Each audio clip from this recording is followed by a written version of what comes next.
معزز سامعین گرامی قدر، کل آپ کے سامنے دل کی بہت سی بیماریوں کے حوالے سے گفتگو کی تھی۔ یہ بات درست ہے کہ انسان کے جسم میں کمانڈ اینڈ کنٹرول کے دو سسٹم ہیں۔ کل جو بات کی ہے اس کا مطلب قطعاً یہ نہیں تھا کہ جو دماغ ہے وہ بالکل احکامات نہیں دیتا۔ دل سے جو جذبہ اٹھتا ہے دماغ تک جاتا ہے اور دماغ اس کے مطابق ریئیکٹ کرتا ہے۔ یہ ہاتھ کا ہلنا، ہاتھوں کا اٹھانا، اوپر نیچے کرنا، یہ سارے کا سارا برین سے ہے۔ Command and control authority brain بھی ہے، لیکن جذبات اور خیالات دل سے اٹھتے۔ دل کی بیماریوں میں سے ایک بہت بڑی بیماری جس کی مجھے اور آپ کو سمجھ آ جائے تو یقین مانیے ہم کسی نہ کسی حد تک شیطان کو شکست دینے میں کامیاب ہو سکتے۔ وہ بیماری کیا ہے؟ وسوسہ۔ یہ بیماری اتنی اہم ہے، اگر مجھے اور آپ کو یہ بات سمجھ آ جائے کہ شیطان کا وسوسہ کون سا ہے، اور جس کو آپ ضمیر کہتے ہیں، ضمیر آپ کہتے ہیں نا ضمیر جاگ گیا، اچھی بات آ رہی ہے، یعنی ملک فرشتوں کی طرف سے جو انسان کے اندر الہامات آ رہے ہیں، گڈ تھاٹ کون سا ہے، بیڈ تھاٹ کون سا ہے۔ اس کو اگر حدیث کی روشنی میں دیکھا جائے تو حدیث کیا، ان لمۃ من الملک، ایک خیال ہر وقت لمۃ من الملک و لمۃ من الشیطان، ہر لمحے کے اندر یہ سانس اندر جا رہا ہے، یہ سانس باہر آ رہا ہے۔ اس ایک سانس کے اندر جاتے ہوئے، ایک سانس کے باہر آتے ہوئے، ہر لمحے کے اندر دو خیالات آپ کے دل میں ڈالے جا رہے ہیں، ایک شیطان کی طرف سے اور ایک فرشتے کی طرف سے۔ اب آپ نے یہ سمجھنا ہے کہ فرشتے کی طرف سے جو الہام ہو رہا ہے، فرشتے کے تھاٹ کو الہام کہتے ہیں اور شیطانی تھاٹ کو وسوسہ کہتے ہیں۔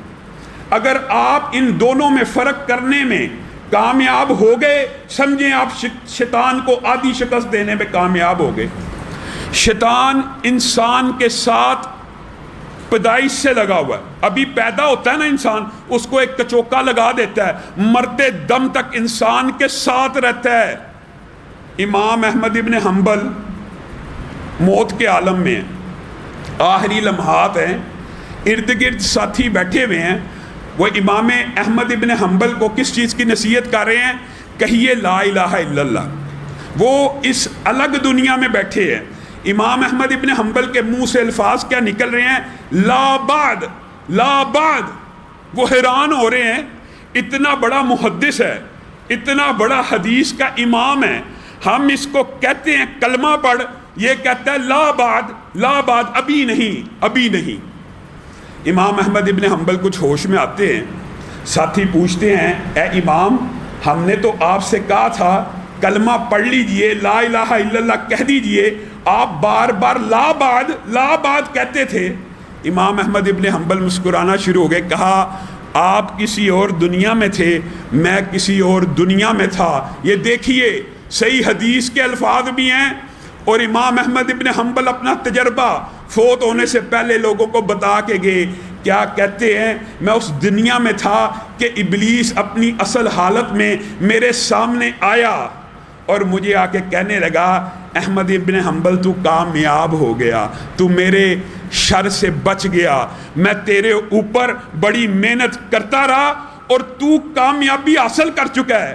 تو میں اس کو کیا کہتا تھا؟ لا بعد، لا بعد، ابھی کامیابی نہیں حاصل کی، ابھی کامیابی نہیں حاصل کی، حتیٰ اموت، یہاں تک کہ میری روح اللہ قبض نہ کر لے۔ تو اس وقت بھی مجھے وسوسہ ڈالنے لگا ہے کہ احمد ابن حنبل تجھ پہ غالب آ گیا ہے، تجھ کو شکست دے دی ہے، تاکہ میرے دل میں میری بڑائی پیدا ہو جائے۔ لا بعد، ابھی میں نے تجھے شکست نہیں دی جب تک کہ میری روح جسم سے نہیں نکل جاتی۔ شیطان کئی مرتبہ سامنے آ کر اولیاء اللہ کے، حدیث کے الفاظ ہیں، آخری لمحات بندے کے اوپر اتنے سخت ہوتے ہیں، وسوسے ڈال ڈال کے جس بندے سے تھک جاتا ہے نا انسان، یہ شیطان جس بندے کو وسوسے ڈال ڈال کے تھک گیا ہے اور انسان کامیاب دنیا سے جا رہا ہے، اس کے چیلے چانٹے اس کو لے کے آتے ہیں کہ ساری زندگی محنت کی، ابھی وقت ہے، ابھی بہکا دے، ابھی جہنم میں لے جا۔ اس وقت شیطان ابلیس آخری وار چلتا ہے، حدیث سے یہ بات ثابت ہے۔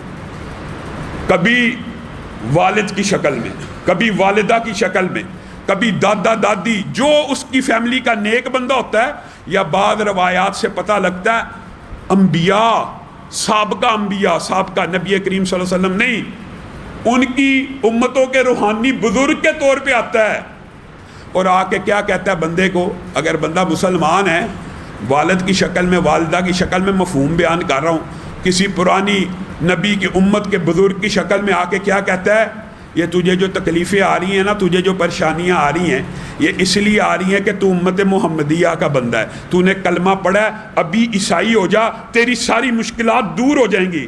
اور بڑے بڑے بیچارے لوگ اس آخری لمحے میں عبادت گزار، شب زندہ دار، اس کے سوار میں پھنس جاتے ہیں۔ وجہ تکلیف آ رہی ہوتی ہے، مصیبت آ رہی ہوتی ہے، بیماری سے بندہ پریشان ہوتا ہے، اچانک ایک نورانی چہرہ سامنے آ کے کہتا ہے اگر تو عیسائی ہو جائے گا مصیبت دور ہو جائے گی، وسوسہ ڈالتا ہے، بندہ کہتا ہے اچھا اس پریشانی سے تو نجات مل جائے، عیسائی ہو جاتا ہوں، وہی موت کا لمحہ ہوتا ہے، انسان کی روح قبض ہو جاتی ہے، بندہ بے ایمان ہو کے مر جاتا ہے۔ یعنی پیدا ہوتے ہی ایک کچوکا تو لگاتا ہے، آخری دم تک آپ کو اور مجھے گمراہ کرنے کی کوشش کرتا رہتا ہے وسوسوں کے ذریعے۔ فوسوس لہما، میرے بھائیو ایک واقعہ قرآن پاک کا مجھے آپ کو سمجھ آ جائے نا، یقین مانیے وسوسے کی ساری حقیقت کھل جائے۔ شیطان نے وسوسہ ڈالا، قرآن کہہ رہا ہے کن کو؟ تمہارے باپ آدم کو اور ہماری ماں اماں حوا کو۔ کس طرح؟ وَقَاسَمَهُمَا انی لکما لمن الناصحین۔ کتنی عجیب بات ہے، اللہ تعالیٰ نے کتنا خوبصورت منظر پیش کر دیا ہے۔ آج آپ نے گرد و نواح میں اگر اس کلمے کو سوچنا ہو، آدم کے پاس اور حوا کے پاس جا کے کیا کہتا ہے؟ وَقَاسَمَهُمَا، قسمیں کھانے لگا، اللہ کی قسم، اللہ کی قسم آدم انی لکما لمن الناصحین، میں تیرے ساتھ بڑا مخلص ہوں۔ وسوسہ ڈالنے کا طریقہ دیکھیے، وسوسہ تو ڈالا، لیکن ڈالا کیسے؟ قسمیں کھا کے۔ کس کی؟ اللہ کی۔ میں اللہ کی قسم کھا کے کہتا ہوں میں تیرے ساتھ مخلص ہوں۔ امی حوا کے پاس گیا، امی جان کو کہا حوا میں آپ کے ساتھ مخلص ہوں۔ کیا خلوص ہے آپ کا؟ آپ جنت میں ہیں، اللہ تعالیٰ نے کیا آپ کو کسی نعمت سے روکا ہے؟ نہیں روکا۔ کسی پھل سے روکا ہے؟ نہیں روکا۔ پھر آپ یہ بتائیے، یہ وسوسہ ہوتا ہے۔ وسوسہ یہ ہے شکوک پیدا کرنا، شبہات پیدا کرنا، خیالات۔ یہ جتنے فلاسفر، ایتھیسٹ، یہ سارے کے سارے جب انسان کی دماغ کے اندر وسوسہ پیدا کرنے چاہتے ہیں، یہی کلیہ استعمال کرتے ہیں۔ ہر نعمت کو کھانے کی اجازت دی، اس درخت کو کھانے کی اجازت کیوں نہ دی؟ بس وسوسہ ڈالنا تھا، اور قسم کھائی میں آپ کے ساتھ مخلص ہوں۔ پہلے یہ وسوسہ ڈال دیا، سوال پیدا کر دیا کہ اس کو کھانے کی اجازت کیوں نہیں دی، پھر جواب بھی خود سکھا دیا۔ کیا کہا؟ اس لیے نہیں دی کہ کہیں تم ہمیشہ جنتی نہ ہو جاؤ، کہیں تم فرشتے نہ بن جاؤ۔ اب ذہن میں وسوسہ پیدا ہو گیا۔ اگر قرآن پاک کا عمیق مطالعہ کیا جائے نا، یہ بات نظر آتی ہے شیطان نے کوئی ہاتھ سے پکڑ کے بابا جان یا امی جان کو جنت سے نہیں تھا نکالا، ہاتھ سے پکڑ کے نہیں نکالا۔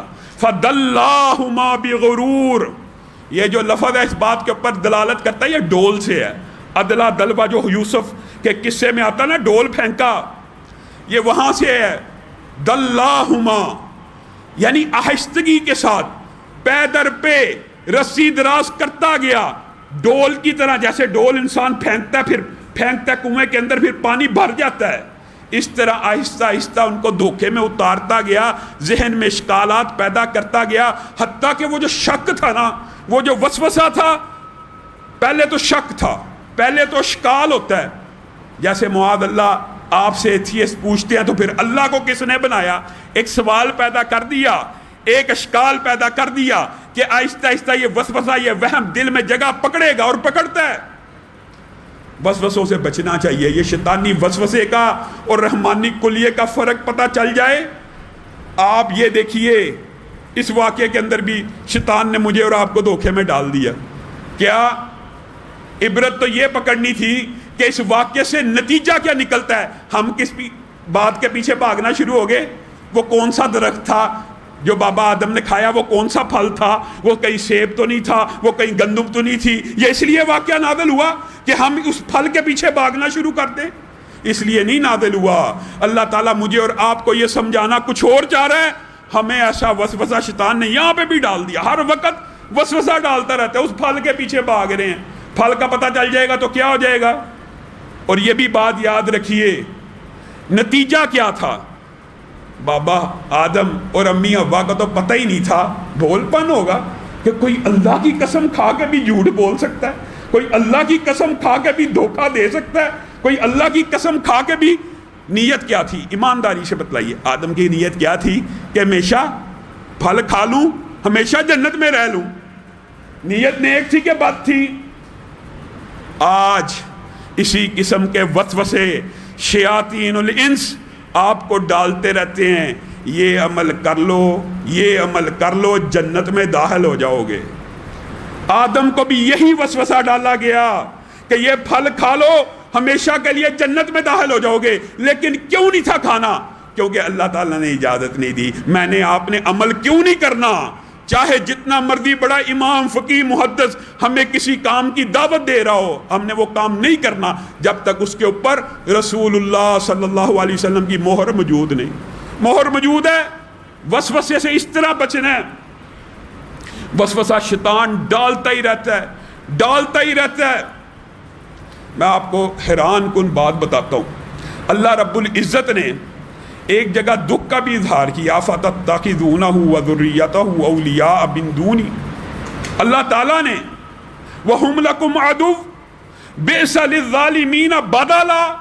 اللہ ایک جگہ اپنے دکھ کا اظہار کر رہا ہے، دکھ کا، کہ یہ شیطان تمہارا دشمن ہے. یہ شیطان تمہارا کھلا دشمن ہے، عدو مبین ہے. اس کے ساتھ دشمنی کرو. اللہ کہہ رہا ہے اس کے ساتھ دشمنی کرو، دوستی مت کرو. أَفَتَتَّخِذُونَهُ وَذُرِّيَّتَهُ أَوْلِيَاءَ مِن دُونِي وَهُمْ لَكُمْ عَدُوٌّ. دوستی کرنی ہے تو میں رب سے کرو. بِئْسَ لِلظَّالِمِينَ بَدَلًا. تم کتنے ظالم ہو، تم اچھے رب کو چھوڑ کر شیطان کو دوست بناتے ہو. سمجھانا کیا چاہ رہا ہے؟ یہ نقطہ سمجھ لیں، بات کو ختم کروں گا. کتنا عظیم نقطہ ہے. آپ کا، میرا والد، دادا، کسی بندے کے ساتھ جھگڑا ہو گیا ہو، اس بندے نے مقدمہ دائر کیا ہو عدالت کے اندر، کیسز چل رہے ہوں، والد یا دادا کیس ہار چکا ہو. میں مفہوماً بات سمجھا رہا ہوں. آپ کے باپ دادا آپ کو کیا نصیحت کر کے جائیں گے؟ یار اس بندے سے بچ جانا، یہ بڑا ظالم ہے، اس نے ہمارے پہ مقدمے کیے، ہمیں عدالت میں پھنسایا، ہمیں وہاں سے ہروایا. آپ ایمانداری سے بتائیے، آپ ساری زندگی اس بندے کی طرف دوستی کا ہاتھ بڑھائیں گے؟ نہیں بڑھائیں گے. اللہ تعالیٰ قرآن پاک میں 11 مرتبہ ابلیس و آدم کا قصہ بتا رہا ہے، اور 88 مرتبہ ابلیس کی انسان سے دشمنی بتا رہا ہے. ہمارے باپ کو جنت سے نکال دیا، لیکن ہم ایسے بدبخت ہیں، دوستی بھی اسی سے کرنی ہے جس نے باپ کے ساتھ بھی دشمنی کی، جو مرتے دم تک ہمارے ساتھ بھی دشمنی کرنا چاہتا ہے. وسوسے ڈال رہا ہے، وہم ڈال رہا ہے. کس طرح بچنا ہے؟ نبی کریم صلی اللہ علیہ وسلم کے صحابی آئے، ایک شیطان ہے اور وسوسہ ڈالتا بھی کہاں ہے؟ بدبخت وسوسہ بھی عبادتوں کے اندر آ کے ڈالنا شروع کر دیتا ہے. ایک شیطان ہے جس کا نام ہنزب ہے، جو نماز بندہ قائم کرتا ہے نا، پتہ چلتا ہے شیطان نے اپنے چیلے رکھے ہوئے ہیں. کبھی کوئی نماز کے اندر آ کے وسوسہ ڈالتا ہے، کوئی طہارت کے اندر آ کے ڈالے گا، کوئی زکوٰۃ کے مسائل میں ڈالے گا، کوئی روزہ ٹوٹنے نہ ٹوٹنے میں ڈالے گا، کوئی وضو کے اندر آ کے ڈال دے گا، کوئی نماز کے قیام میں ڈال دے گا، کوئی ایسے ایسے وسوسے ڈالے گا کہ تیری طہارت باقی نہیں رہی. یہ سارے کے سارے وسوسے ہیں شیطان کے. نبی کریم سے صحابی نے پوچھا میں کیسے ان سے بچوں؟ بچنے کا ایک ہی طریقہ میرے بھائی، جب بھی کوئی وسوسہ آئے، ایک تو وہ جو صحابی کو کلیہ بتا دیا کہ اعوذ باللہ من الشیطان الرجیم پڑھ کر بائیں طرف ہلکا ہلکا تھتکارنا ہے، ایک تو یہ طریقہ. پھر اللہ رب العزت نے کلام حمید کی جہاں پہ انتہا کی، آپ کو بتا نہیں دیا قل اعوذ برب الناس ملک الناس الہ الناس من شر الوسواس الخناس. الذی یوسوس فی صدور الناس، دلوں کے اندر وسوسے ڈالتا ہے۔ کس کی پناہ میں آنا ہے؟ اللہ آپ کی پناہ میں۔ جب بھی شیطان وسوسہ ڈال دے، آپ نے پہلی بات ہے ڈیفرینشیٹ کرنے کی کوشش کرنی ہے شیطانی وسوسے کو اور فرشتے کے الہام کو۔ جو بندہ ان دونوں میں فرق کرنے کے اوپر قادر ہو جاتا ہے، یقین ماننے وہ ولی اللہ کی صف میں شامل ہو جاتا ہے۔ اس کو سمجھ آ جاتی ہے یہ بات جس کو آپ روشن ضمیر، زندہ ضمیر کہتے ہیں نا، یہ اللہ کی طرف سے آپ کے لیے سہولت پیدا کی جاتی ہے۔ نبی کریم صلی اللہ علیہ وسلم نے کہا تھا کہ ہر بندے کے ساتھ ایک شیطان مستقل بھی لگا ہوا ہے۔ صحابہ نے پوچھا آپ کے ساتھ بھی؟ کہا ہاں میرے ساتھ بھی تھا، لیکن اللہ نے مجھے اس کے اوپر غالب کر لیا اور وہ میرے اخلاق سے متاثر ہو کے مسلمان ہو گیا۔ واحد نبی کا شیطان، واحد یہ بدبخت ظالم ایسا انسانوں کا دشمن ہے، نبیوں کو نہیں چھوڑتا۔ آدم کو وسوسہ دینے کی کوشش کی، ابراہیم کو دینے کی کوشش کی۔ اللہ رب العزت ہمیں شیطانی وسوسے اور الہامی اور نیکیوں کے رستوں کی صحیح طور پہ تمیز عنایت فرما۔